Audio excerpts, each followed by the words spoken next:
Hey, welcome. It's the second day after the liberation of America. I know you're happy about that. But to start off, I want to wish the Marine Corps happy birthday. How old are they? 241 years young. Wow. Happy birthday. I am a proud Marine. I was with the 1st Marine Division in Korea. And there's something that I think is very important, though. You know, there's a Marine Corps hymn, and it starts off, "From the halls of Montezuma." You know what that's about? Not really. Well, Montezuma, of course, was the king of Mexico, and the Marines were sent into Mexico City in the Mexican-American War. Right. Okay, that's number one.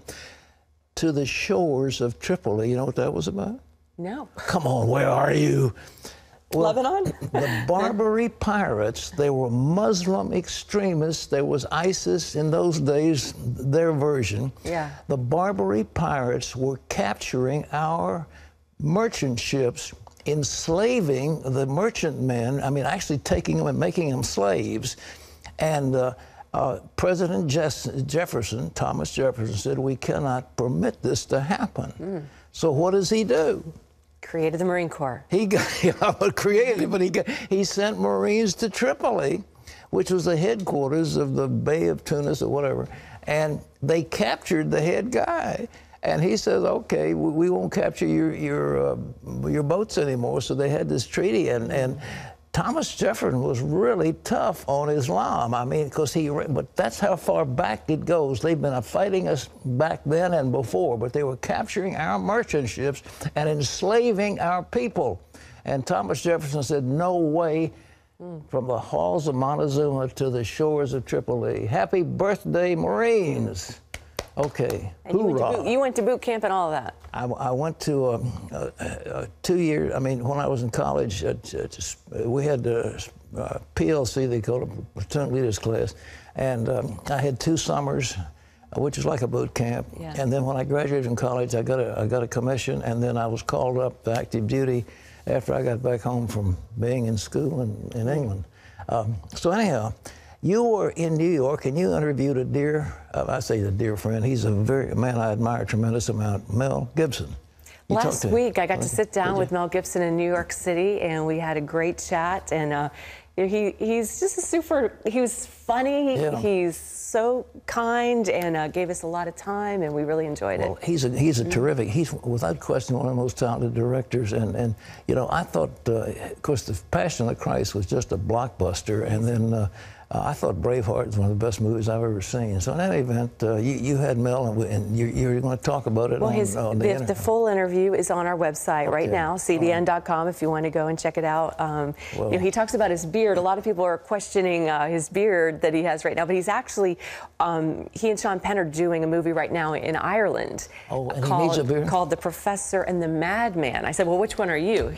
He said he was the professor. Yeah, so I can see Sean Penn as the madman, but they're working on that right now because he called his beard roadkill with teeth. He said, I wouldn't have this normally. Well, you know, we were talking to Mel about, you know, Braveheart, and they had all these arrow fights, you know, and he said, you know, you say, you know, shoot. Well, you don't use that with arrows. So he got the script, and he said, loose. So they loosed the arrow. Anyhow, he is an incredibly gifted man. Okay. Well, so much for the Marine Corps and so much for movies, but Donald Trump is making his first visit to the White House today as the president-elect of the United States. President Obama campaigned against Mr. Trump, but now Trump will be taking over as the next commander-in-chief. That's right. Trump is already working on his agenda for when he takes office, but thousands of anti-Trump protesters took to the streets last night to express their anger over his victory. Dale Hurd has the story. America voted, and Donald Trump won.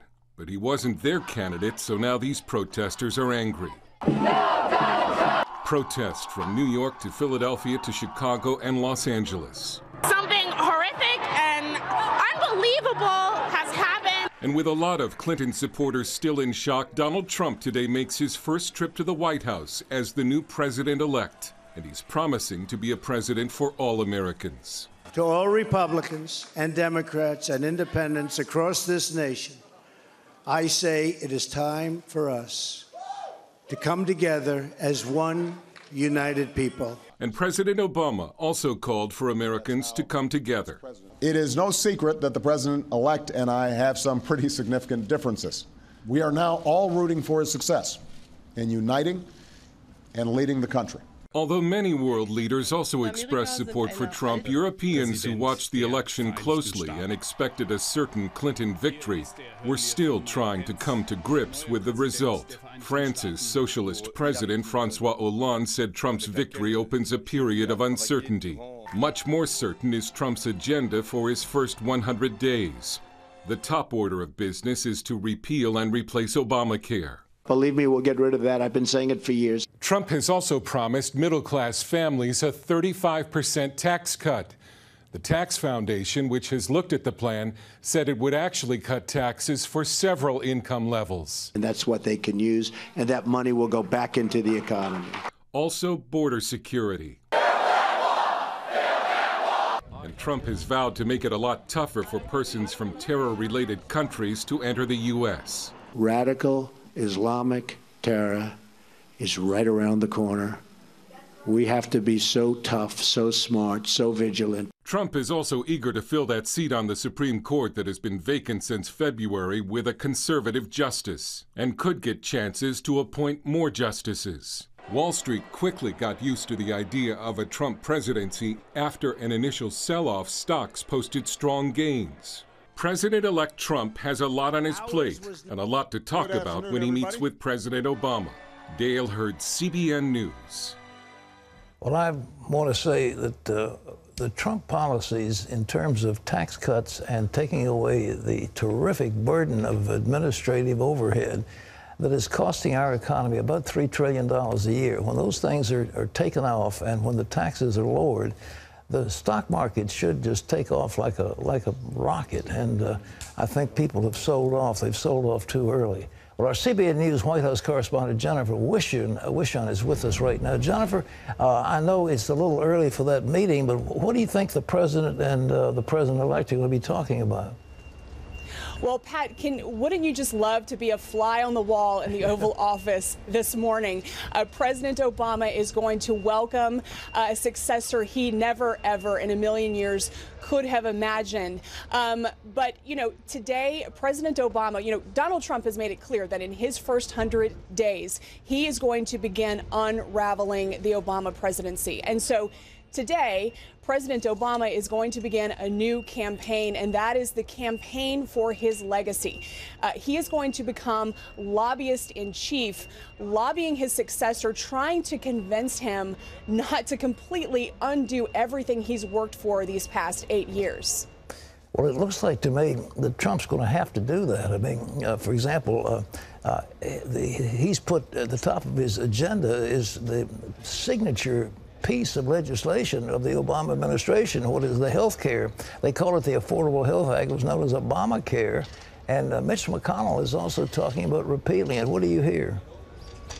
Yeah, absolutely. Well, this is a huge opportunity for Republicans who've really been in the wilderness when it comes to having a partner here at the White House. And so we know that Republicans on Capitol Hill desperately want to do away with Obamacare. Donald Trump wants to do away with Obamacare. So it looks like that is definitely going to happen very soon. We've also heard the Senate Majority Leader say he wants to work with the president-elect on many other issues, border security. He wants to get some sort of comprehensive tax reform passed. He also wants to do away with some of these onerous EPA regulations that we've heard businesses complain so much about. And Pat, kind of the crown jewel of their partnership, if you will, in the coming months is going to be Senate Republicans working to confirm Donald Trump's first nominee to the Supreme Court. Well, we look like he's promised pro-life, and he's got a slate of candidates. You remember he was out there in the Springfield area and made that wonderful speech. He said, I'm going to actually put people on the court from the list that I've already vetted, and they've all been cleared through the Federalist Society. So it's a question of whether Mitch McConnell is willing to use the nuclear option. Have you heard anything about any of that? Well, I mean, that's yet to be seen. And, you know, of course, the politics here at the White House are always different from the politics on the Hill. You know, Pat, you know well that self-preservation here in Washington is very important to people, especially members of Congress. So we'll see. But, I mean, it is encouraging to see that Republicans on the Hill want to work with the new president because, of course, during the campaigns, we saw them, you know, keep their distance a little bit from their nominees. So this is, I guess, a good first sign. Jennifer, keep it up. We want your eyes open and your ear to the ground. Tell us what's going on. Absolutely. All right. Well, ladies and gentlemen, it's just amazing because up to this point, regardless of what the Republicans in Congress do, they knew that Obama was going to veto anything they did. So they were stymied. Now they've got the first time in decades the Republicans have control of the House, control of the Senate, control of the White House. The thing that it seems like to me they're going to have to do, however, before anything's too far along, they're going to have to somehow change the act dealing with the civil service, because as long as that's in place, it's almost impossible to clean out the Veterans Administration, for example, because you can't fire these guys, and it's hard to give them merit raises. So we need a situation where you can give the good ones merit raises and help them, and the ones that are not performing, you can give a pink slip to send them out into the private sector. That's got to be done, and I'm not sure that they're prepared to do that, but with having the president, both houses of Congress, that's going to be top on the agenda before they can get the rest of it done. Well, with us now from New York is a tremendous financial expert, Stephen Moore. He's an economist with the Freedom Works, and he was an advisor to the Trump campaign. And Steve, the economy was the top issue for millions of voters. Trump talks about cutting taxes. What do you expect that he'll do, like order of priority? What goes number 1, 2, 3, 4, 5? Well, Pat, great to be with you again. By the way, I want to salute you for your service to our country. I appreciate that. By the way, a shout out to my dad. He's 93, fought in World War II. Great American, and all the great servicemen. Just want to salute them for making our country safe. A couple of things. Look, I believe that right out of the gate, Donald Trump can do some very significant things. You mentioned Obamacare. You know, Obamacare was designed to fail.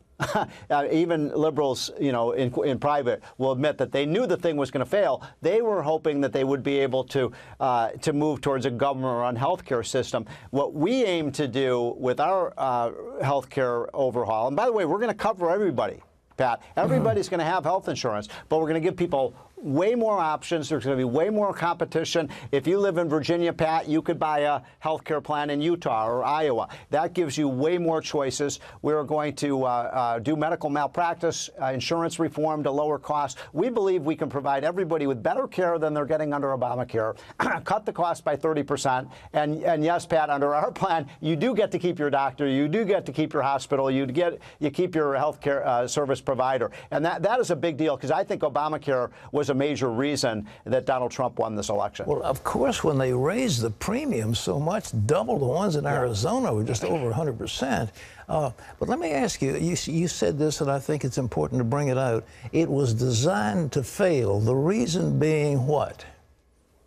It created a death spiral in the insurance market. So what happened, Pat, and this has happened over the last several years, and the only thing that surprised me about Obamacare is that it's imploded so quickly. I didn't think this would happen so quickly. And what's happened is healthy people have not signed up for the insurance under Obamacare, and sick people, I mean, you could literally be on your way in an ambulance to the hospital and sign up for insurance. So people weren't signing up till they got sick. That's not insurance. We're going to repair the market. And by the way, this is one of the reasons. It's not just about health care, Pat. You know, the average American has not seen a pay raise now in 10 years. In fact, the average American family is a little bit poorer today than they were 10 years ago when you take into account inflation. And one of the reasons people aren't seeing pay raises is because businesses have to pay so much for the health care. And as they pay more for health care, they don't have enough money left over to give people raises. We think by bringing down these health care costs, that will put more money into the pockets of American families and consumers so they can pay their bills. If Hillary had gotten Clinton in, she wanted a single payer. She wanted the government to be in charge of it, like Canada. No question. That's right. I don't know. There's no question. Steve, these kids out there, did you see where these college students, they want a day off to cry? I mean, did you see that? To cry. Yeah, grief counts. I think that was University of Virginia, right down the road where you are. No, it couldn't be. Oh, no, not for you. Yeah. Well, unfortunately. They need grief counseling. I did see that. And by the way, I was at Fox News yesterday outside the building on 6th Avenue. I'm on 5th Avenue here at your studio. And these protesters closed off 6th Avenue, 5th Avenue during the middle of rush hour. People couldn't get home. And, you know, they were saying, oh, this is an illegitimate election and Trump is not fit to serve. And I said, wait a minute to these kids. And most of them were millennials, you know, who've never had anybody say no to them in their whole life. I said, we just had an election. You know, the voters spoke. You may not like the outcome, but that's the way our democratic system works. But I'm afraid, Pat, and I'm going to make this prediction. I hope I am wrong about this. I think you're going to see more of these protests over the next several months, and I think they're going to become more heated because the left is in a state of denial right now about what happened on Tuesday night. Well, you have said, and I think it's very interesting, that the Republican Party may well morph into the party of the working class, the blue-collar workers who've been had it in the neck from all the things that are going, and the fat cats on the coast, the Silicon Valley types, will be the Democrats, and so it'll be the party of the rich versus the party of the working people. Is that the way it's going to work out?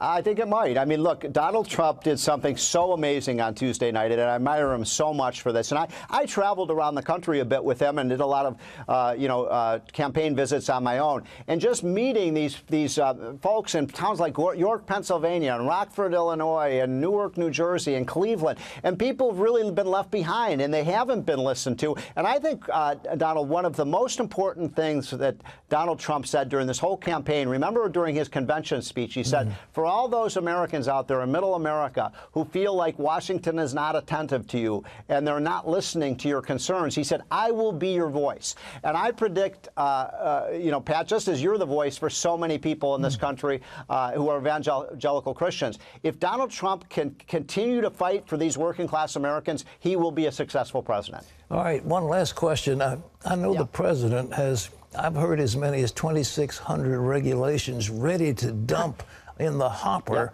by executive order. These things are job killers. And Donald Trump told me in an interview that people really were more concerned about the regulations than they are about the high taxes. That's right. And, you know, in my conversations with Donald Trump, I said, Donald, when you are elected president, and I'm one of your economic advisors, the day you enter the White House and the first hour you are in the Oval Office, we're going to put a stack of executive orders on your desk, and you're going to sign them. And these are repealing a lot of Obama's illegal executive orders. And I'll tell you what's going to be near the top of that list, and it's something that's near and dear to people who live in Virginia like you and I do. You know, so many tens of thousands of coal miners have been put out of business. As you know, Virginia is a coal-producing state. We're going to put those people back in their jobs, Pat. They want their jobs back. That's one of the reasons Donald Trump won. And we're going to repeal that power plant bill and get those people in the jobs where they belong. Steve, one last thing is, you know, this nicey-nicey stuff, let's all be sweet and let's sing Kumbaya.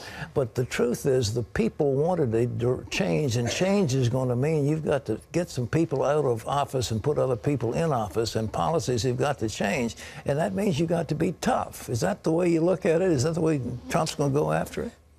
Well, he has to be tough. He has to have stick-to-itiveness and really be single-minded about getting this done. But I believe, Pat, what he has to do is reach across the aisle to Democrats in working-class towns and say, look, you represent the people who voted for me. Let's get together. Let's get this done for the good of the country. I think where Barack Obama failed, frankly, is that he never really reached across the table to the Republicans. Remember when he did his Obamacare and he did his huge $800 billion stimulus and all these other measures? He didn't do it now with a single Republican vote. I want to do it, and I think Donald Trump agrees, where we get dozens and dozens of Democrats. That's the way Ronald Reagan did it. You remember when we did the tax cut in 1981, we got something like 75 Democrats in the House to vote for that.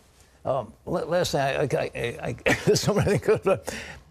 Big stimulus, public works program, that's a Democratic initiative, but Trump wants to do that. Is that going to be top on the agenda? I mean, high on the agenda? Well, I think you could see a deal, that would happen. This would be a bipartisan thing where we do the business tax cut that's going to bring so many of these jobs back to the United States. And then you have what we call the repatriation. You bring the capital back. You charge those companies 10%. Yeah. We think that's going to raise $150 billion. And how about this, Pat? We use that $150 billion to rebuild our infrastructure. I love it. Would you go along with that? All right. Makes business sense. Steve, thank you so much. Come back soon. Okay. Thank you, Pat. Steve Moore, Take care. terrific guy.